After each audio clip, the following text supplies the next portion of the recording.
Un feu de poubelle dans le hall de la cafétéria. Un incident parmi tant d'autres au lycée Gallieni, gangréné depuis des années par la violence et les incivilités. À cause d'une centaine d'élèves ingérables, la situation est devenue intenable pour les profs, mais aussi les lycéens. Je ne suis pas venue au lycée pendant une semaine parce que je me faisais insulter tous les jours quand je venais.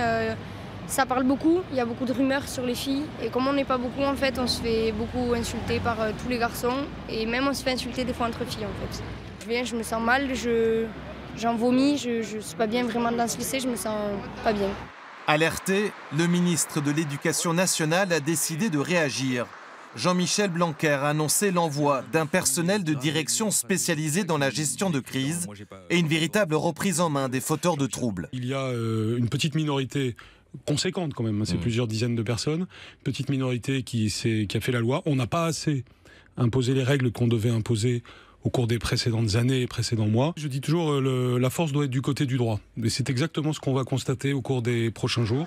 La nouvelle a vite fait le tour du lycée, mais ne satisfait pas les élèves. Il faudrait virer certains élèves qui posent vraiment problème plutôt que essayer de changer le personnel du lycée. Quant aux professeurs qui se battent depuis des mois pour être entendus, ils restent sur leur faim.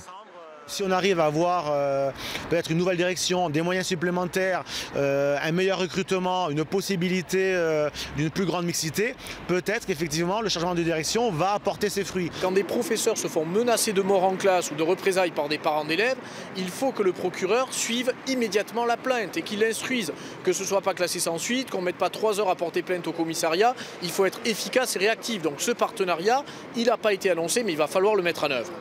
Sollicité, le rectorat n'a pas souhaité s'exprimer. Il s'est contenté d'un communiqué reprenant les mesures annoncées par le ministre de l'Éducation nationale.